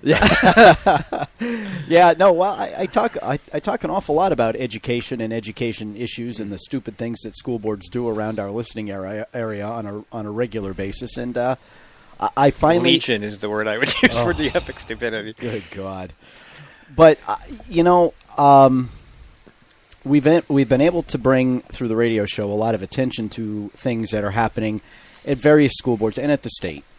But there's only so far you can go from behind the microphone, especially if you have administrations like you have in Manchester, that are intent on keeping from the public that which is theirs to know, keeping from the school board that which is its to know, and doing it with a certain irreverence for the law that we as citizens in this state have to spend the money and the time to go to court to enforce. I'd had enough, and I said, if I'm really going to start to drill down on some of those areas that need to be fixed and get some changes made, I'm going to have to go back once more unto the breach. And since you're probably already going to the meetings, you might as well just be on the board. board. I said that to my wife. I said, I'll only go to the committee meetings that I'm assigned to, and I'll only go to the board meetings instead of every meeting that I go to now. So I might actually get more out of this time. More free time out of this. Might be a more comfortable seat. Well, it's a seat. I held its cousin. I was the first elected alderman at large in the city of Manchester. So. I kind of know the territory and I know the terrain. Well, you certainly bring up a really big problem that we have certainly talked about. I have seen it firsthand, both as a taxpayer and on my budget committee. Mm-hmm. We have Jorge Mesa Tejada, who comes on often. Love Jorge. Oh, absolutely. What a font of knowledge, and he's so free to mentor people. Well, but when he was banned from the Hampstead School Board, we had some fun with him on the radio show. And, what do you expect from an operation that's run by Superintendent Earl F. Metzler II? Earl of Metzler. Oh, yes, the Earl of Metzler. We love him. But we touched upon it earlier today on the override votes that Max brought us. But it's a case where the school department and the teachers themselves believe they are an entity unto themselves, that they are far above us on the plane of living, and to put it bluntly, that their crap don't stink. Well, and what you described, that they feel perfectly capable and able to not tell stuff to anybody else because they own the children. Right. Well, they certainly act as if they are entitled to conduct themselves as they see fit. And one of the big issues that I have with every school board that I cover, there are very few Donna Greens out there of the Timberlane Regionals. There are very few John Liscarses out there. Art Beaudry is decent on the Manchester School Board, but he's outmanned and outgunned.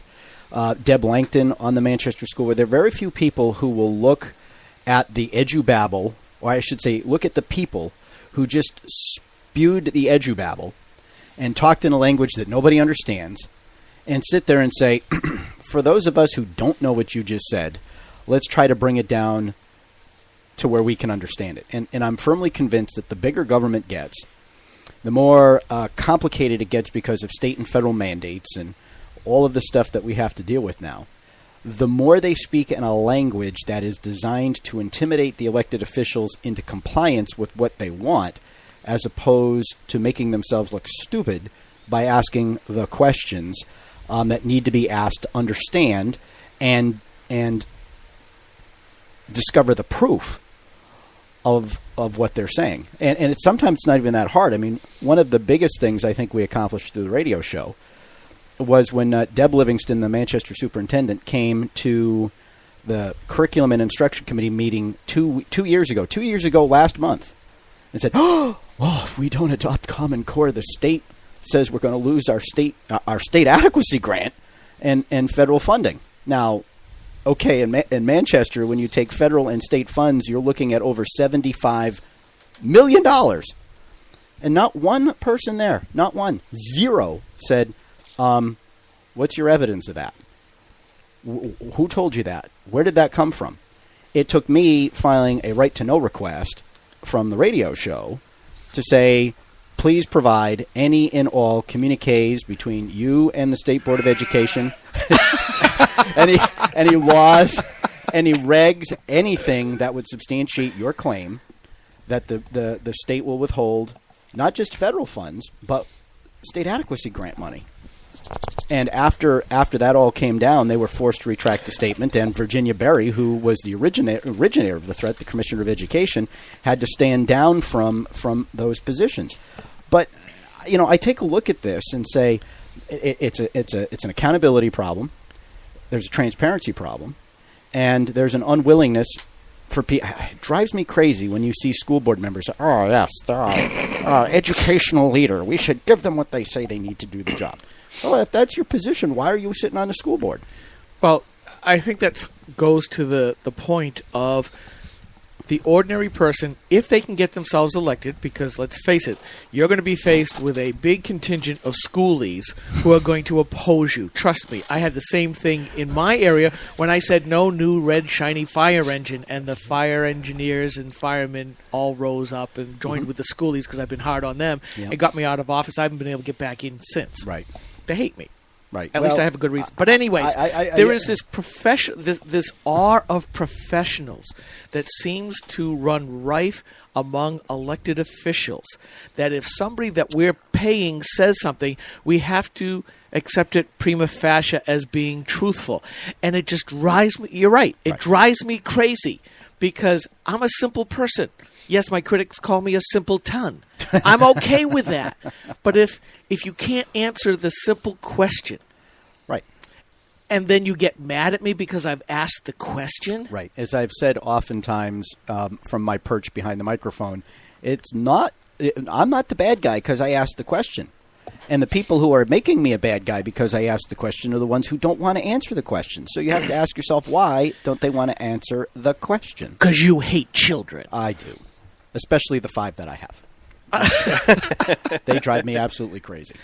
I was going to say, it must have been going back to school and whatever you guys are doing, everybody, the school thing, the experience. I have a sophomore, a freshman, an 8th grader, a 4-year-old, and a 3-year-old. Because, I mean, I have 2 in college now, and I have 1 into sophomore in high school. And even just, I mean, like we were talking a couple weeks ago, that these national groups always schedule these major events like the Jackson Hole Summit, and AFP had one.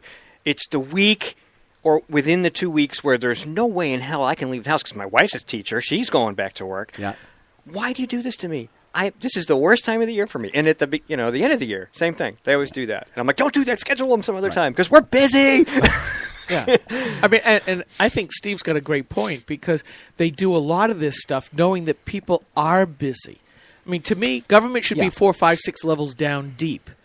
And they use that against us. Oh, sure. And when stuff goes on, that they say, "Well, come and see us." I'm working, you nitwit. Yeah, we'll make that behavioral survey that we're going to do our best to not tell you about available at the guidance office during regular school hours, so that if you want to come in and see it, we won't let you take a copy. You can take a look. Well, you have to run it on your own laptop, and by the way, we have no Wi-Fi or Ethernet cables to let you use it. Yeah. Which brings up another thing. What is your stance about all this automated testing that you would literally have to take in the computer lab, and that never is allowable for a parent to watch and proctor? Absolutely opposed. Absolutely opposed. Absolutely opposed. And Mayor Gatsis in Manchester has been among the leaders in the state to say we don't want to do this. And I will add my voice to that. I have been a very loud opponent of the Smarter Balanced Assessment, which is here in the state of New Hampshire. I understand state law requires a standardized test, but it doesn't have to be the Smarter Balanced test. These assessments largely are non-academic. And I really think that what we need to do is, look, this ain't rocket. By the way, let me throw something out at you. Could you please explain to me what a 21st century skill is? That you can text while walking up the street without running into anybody, anything, using your or falling into a hole. EBT card to buy cigarettes and alcohol and not getting caught. Sorry, I turned your mic off. Yeah. Oh, sorry. Yeah. Knowing what the scientific method is. A lot of young people come out of high school not knowing what the scientific method is. They've heard of it, but they don't know how to follow it. Now, there's a reasonable answer. Aren't you unhappy that you asked the two of us? No, I'm perfectly happy that I asked it, because here's the thing, and it's going to get to your question on testing. We have seen a complete distortion of what education needs to be, because we're in pursuit of college and career readiness in the 21st century. We have to have 21st century skills. God rest his soul, former Manchester Superintendent Tom Brennan, who used to anchor the education segment that I do each week on the show, said, employers don't want 21st century skills. They want 17th century skills. They want 18th century skills. You know what those are? He said to me. I said, what? Functional. He said, they can read. They can write. They can do arithmetic. They can develop the basic skills and building blocks that will allow them to go into any work environment and learn what they need to learn so they can be productive. So now we take a look at these standardized tests, and what are they testing? In many cases, it's not the children's ability to read, to write, to do math, or any of the thing to understand, certainly not to understand history and civics, which I think ought to be added to the reading, writing, arithmetic, and that. Sorry, it's basically a comprehension exercise in Newspeak. Well, it's even worse than that if you take a look at some of the questions that they're being asked, because what they're really doing is they're developing psychological profiles on the kids. All right, we're going to take a really short break. Stay tuned. We're going to come back and have some more fun. Stay tuned.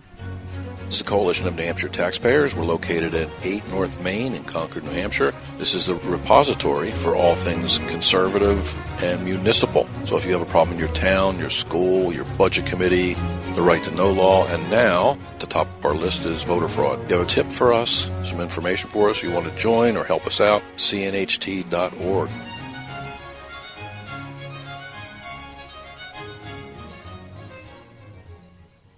GrokTALK comes to you live almost every Saturday morning from 9 to 11 a.m. Eastern Time on New Hampshire's leading conservative blog site, GraniteGrok.com. You can also listen live at Spreaker.com. If you missed a live show, catch up with the podcast at GraniteGrok.com, Spreaker.com, on Stitcher Radio, at iTunes, TuneIn, or iHeartRadio, and now on The Rock, New Hampshire's Christian radio station, TheRockNHCR.com. GrokTALK is a mobile-ready broadcast, so you can listen anywhere, anytime, on your PC, laptop, tablet, or smartphone. GrokTALK.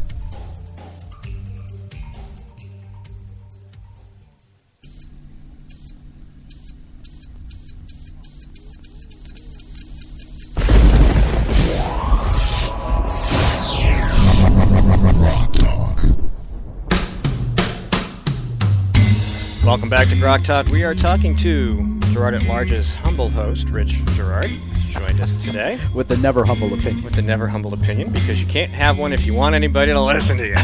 I was thinking, you started to get to the civics part, and I was thinking, the one standardized assessment they should be forced to take, and it should affect whether or not students are allowed to pass, is the citizenship test. Yep. They should all have to take that. And I don't care if you're talking 3rd grade, 5th grade, 7th grade. I mean, we make fun of this because it's funny how bad things are, but in the 50s, everybody knew who was on the cabinet. They knew stuff that you ask a college graduate and they're like, Walking Dead. Yeah. It's embarrassing. I post those kinds of videos all the time. I got another one queued up, ready to post up. We don't know our history. We don't know our Constitution. And then we wonder why this country's going to hell in a handbasket. But that's intentional that we don't know these things. And I've been saying that for years. That is absolutely intentional. Of course it is. That if you don't know your history, then anything sounds good. Right. And including Bernie Sanders. Well, yeah. I mean, we are teaching our kids to feel, not to think. If all of the teachers, as I told during Max's segment, Syndrome. Listen to this. Good movie. I have a close family friend who is going to get her special ed degree. Mm-hmm. She is being taught, don't trust the parents. Of course not. We're too stupid to understand our own children and their needs. Well, not only that, but then you look at some of this stuff of, our founders were nothing but slave owners. We're seeing the result of that in our school systems. Mm-hmm. And just because today's hypocrisy of our social justice warriors from the leftist socialists are basically trying to wipe that out, and then we wonder why we can't get anything done. All you need to do is read one book about that, and it's, is it David Barton, The Jefferson Lies? Yes. The book is The Jefferson Lies. I believe it's by David Barton. Fantastic book, which will dispel the idea that Jefferson or any of them were evil slave owners, among other things. I mean, yes, some of them owned slaves, but it's not like... Well, in the book, Barton basically says Jefferson couldn't free his slaves. It was against Virginia law. Yeah.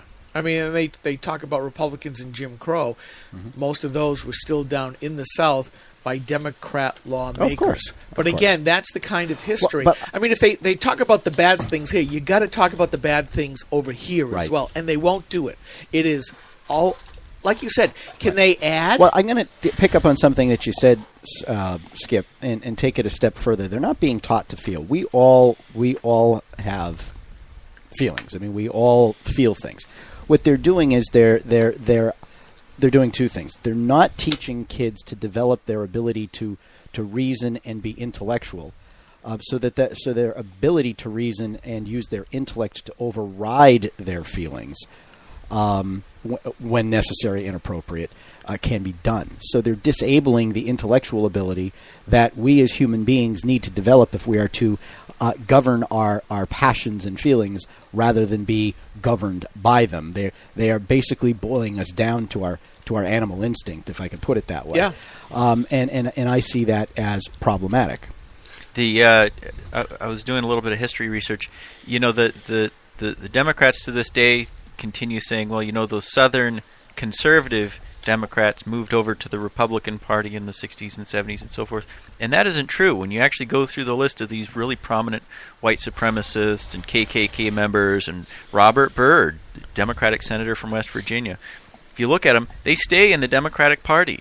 When the Republicans campaigned down south and out west and some of the areas, a little hotbeds of discrimination, they were very careful to only bring over basically, real conservatives, people who were not racist at all. The problems came up when they brought up affirmative action. During the affirmative action era, Democrats were really heavy on giving special preferences to disadvantaged minorities. They kept extending it to gays and lesbians, and then they extended it to women, and so on and so forth, so that eventually, under the affirmative action era, everyone who was in a victim class, which could be just about anyone, 90% of the population, call themselves... Except me. Right, you're totally not the right guy. You're an old white Irishman. You have no chance. Swedish, thank you. Swedish, sorry. Let me build upon that and what you just said, because we've got this social justice warrior mentality that has now floated into the schools. But you brought up an important point, the fundamental building blocks. For instance, I help people with software. And when things go bump in the night or worse, bump in the day when the president comes into your office and says, why isn't this working? And to be able to do that kind of stuff, you need those little fundamental blocks, and you have to build on them, sometimes for years, to get to the point where somebody says, well, this is what's gone wrong, and you go, of course. Mentally, I string 10, 15 blocks together and go, I know exactly what the problem is. Go check that. Right.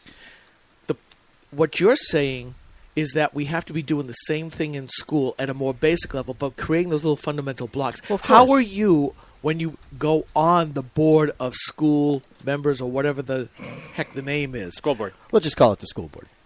What is it that you would bring to the table that the current folks can't to get that to happen? Let me give you an example. I was sent a clip of a community television show in Manchester that is hosted by a school board member, and that the superintendent and the assistant superintendent for curriculum and instruction appeared on. During that, in that clip, it was the assistant superintendent announcing that the City of Manchester schools were going to have new elementary math curriculum. Again? Something called Envision and something called My Math, if I remember correctly. And now I watched the school board pretty closely. And I'm not saying, I'm a pretty good goalie, but even the best goalie is going to let, a puck get by. So maybe I missed this. But I don't recall a meeting of the Curriculum and Instruction Committee, and I don't recall a meeting of the school board where there was any kind of discussion about the new math curriculum and the merits of the new math curriculum versus the old one. And here are the working committees that did their evaluations. Here's where the parents were involved or included. And here's why we're recommending this committee and the school board adopt this new curriculum so that we can spend hundreds of thousands of dollars and, once again, go out and buy a bunch of new books. So to answer your question, I think what we need to do, and it feeds into my overall mission in running, is involve the public and involve the board in decisions that it should be making before these things are done. So how will I do that? I think I'll do that by asking what we're using, how did it get there, what process did it go through, and like I did on the radio show. You know why Manchester took up any discussion at all about Common Core, which ultimately led to the Manchester Academic Standards, which is a story all unto itself because it turned out to be Manchester's rewrite of Common Core, was because I grabbed people like the mayor and the chairman of the Curriculum and Instruction Committee and others, and I said, well, we keep hearing that these are voluntary standards and that they're not mandates. When has the Board of School Committee ever had a discussion about whether or not these standards should be adopted, and why are we letting the administration go forward with implementing something you guys have never discussed? So I think you have to force the conversations, Skip, and be able to bring the attention that comes with slowing down the process. But you have to understand something about government, especially schools. Okay? I want to make this. I think this is a fundamental point, because I used to be one of those guys who was angry at the slow pace of government. Why can't government work more like a business? Blah, blah, blah. Well, there are certain aspects of government that should be more like a business. The efficient operation of your highway department should be along business principles, okay? But, gee, if you're a community and you're going to contemplate whether or not you want to adopt the complete streets program or the sustainable development model of this, that, or the other thing, that is not something that should be rammed through a governing body because businesses like to do things quickly and a business wouldn't linger on all this stuff. No.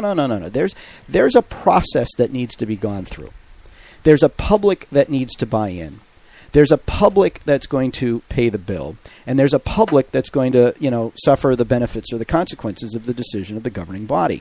And I think whenever you open up the process, and it's a proper process, and people aren't simply limited to the 2 or 3 minutes they're given before their governing body, where you'll have committees that will hold hearings and take the expert testimony and actually listen to the public, even if they just happen to be dopey housewives or concerned husbands or fathers.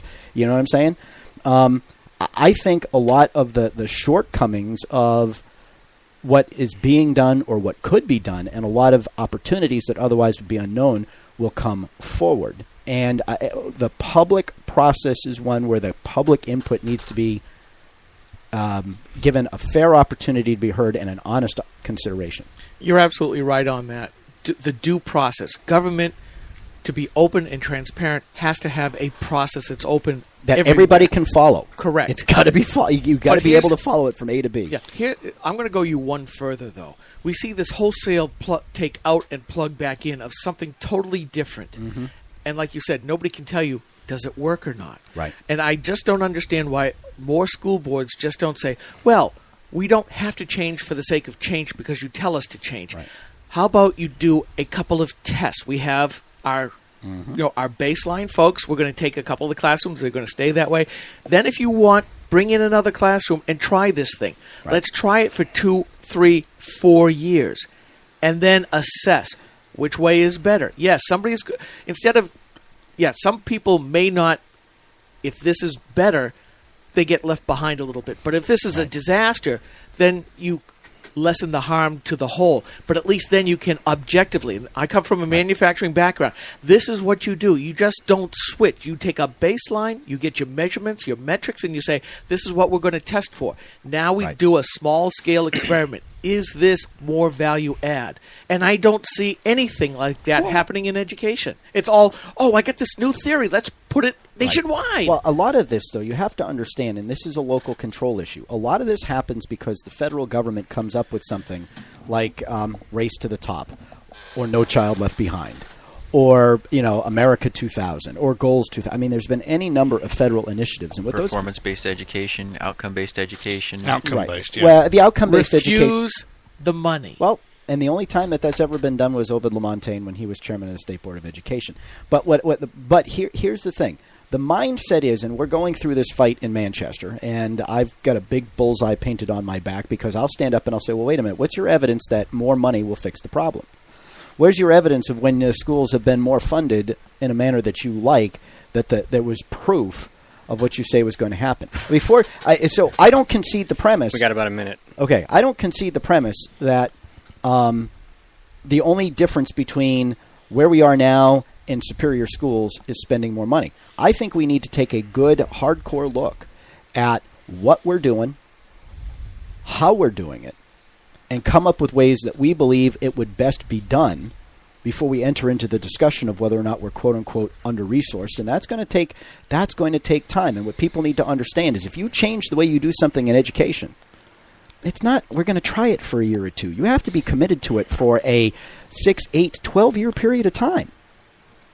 Because that's the way it works. We're out of time. How do people reach you? They reach me at gerardatlarge.com. Excellent. Well, thank you so much for coming down and talking to us. Gentlemen, appreciate the opportunity. All right. This is GrokTAK, and I can turn that back on for a minute so you can say goodbye to our lovely listeners. We'll be back next week, and I don't know who our guests are yet. I never really know. I kind of do this on Friday sometimes. That's just the way it works.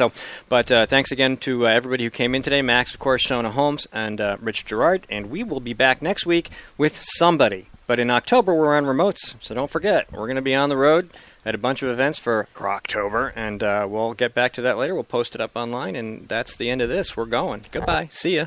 Have a nice day. What are you looking at me like that for? Gremlins on the roof. This is a coalition of New Hampshire taxpayers. We're located at 8 North Main in Concord, New Hampshire. This is the repository for all things conservative and municipal. So if you have a problem in your town, your school, your budget committee, the right to know law, and now the top of our list is voter fraud. You have a tip for us, some information for us, you want to join or help us out, cnht.org.